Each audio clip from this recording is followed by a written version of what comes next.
wabarakatuh. Selamat datang kembali di channel aku, Mutiara Rimbi. Di video kali ini aku bakalan sharing ke kalian 5 cara untuk menjadi dropshipper pemula. Tapi sebelum itu, buat kalian yang baru di channel ini, jangan lupa subscribe dan tekan tombol loncengnya agar kalian selalu dapat notifikasi terbaru dari aku.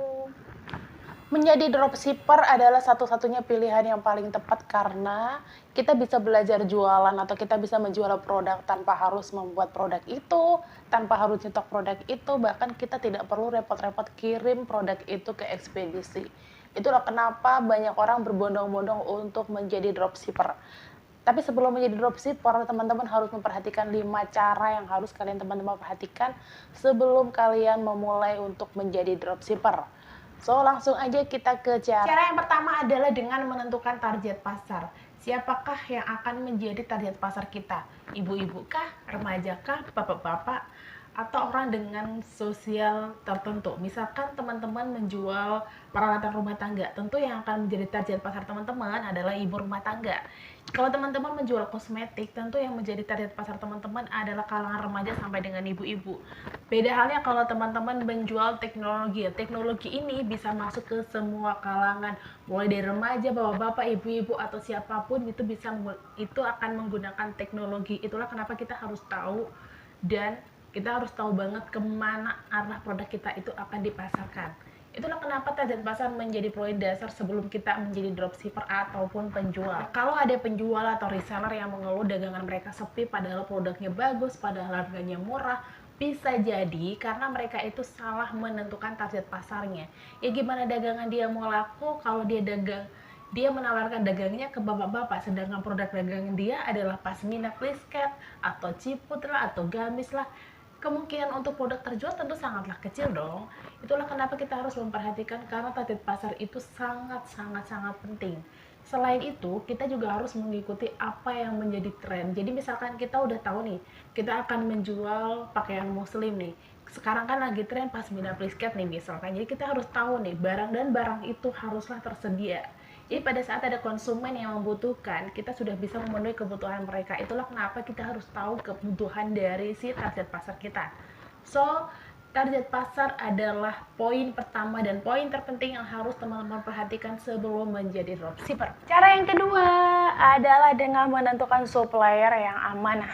Itu kalau kita ngetik kata kunci supplier, itu banyak banget yang muncul dari marketplace kayak mau itu Google atau apapun itu, kolom pencarian apapun, mereka akan merekomendasikan banyak banget supplier, tapi tentu nggak semuanya itu amanah, nggak semuanya dari mereka itu bisa mengerti kondisi kita para reseller.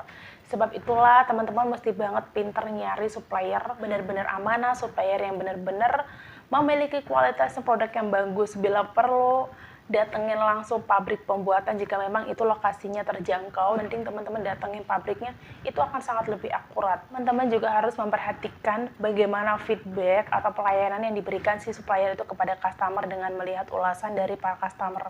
Itu kan bisa kita lihat tuh, bagaimana ulasannya, terus berapa ratingnya dari si supplier itu akan menentukan kualitas dan pelayanan dari si supplier.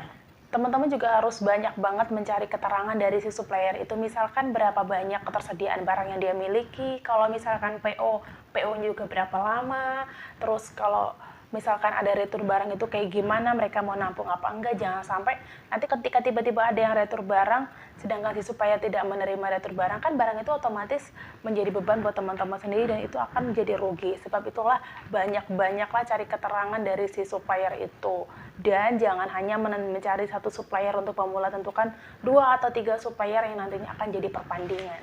Kalau udah menentukan supplier, kita masuk ke cara ketiga, yaitu dengan membandingkan harga dari supplier A, dari supplier C, dari supplier B. Kita bisa menentukan berapa masing-masing harga dari satu barang yang sama dengan barang yang kualitas yang sama. Di situ kita bisa lihat nih, mana dari ketiga atau keempat supplier ini yang harganya paling kompetitif.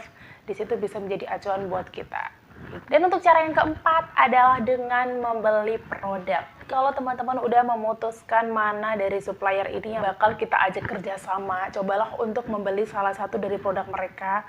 kalau bisa itu produk yang best seller banget. Dari situ kan teman-teman bisa melihat, oh bagaimana sih, berapa lama sih pengiriman dari si supplier ini nyampe ke customer, bagaimana sih packagingnya, bagaimana sih kualitas produknya, itu baru bisa lihat kalau kita udah membeli produk itu. Sebab itulah kenapa membeli produk dari supplier itu juga penting. Bahkan bila perlu teman-teman jangan hanya membeli satu, jadi membeli 2 atau 3 kan. Jika memang kualitas barang itu bagus, mau 3 apa 10 semuanya akan bagus. Teman kadang-kadang ada supplier yang memang dia tuh nggak konsisten, dia hanya akan bagus kepada satu produk tapi kepada produk yang lainnya enggak.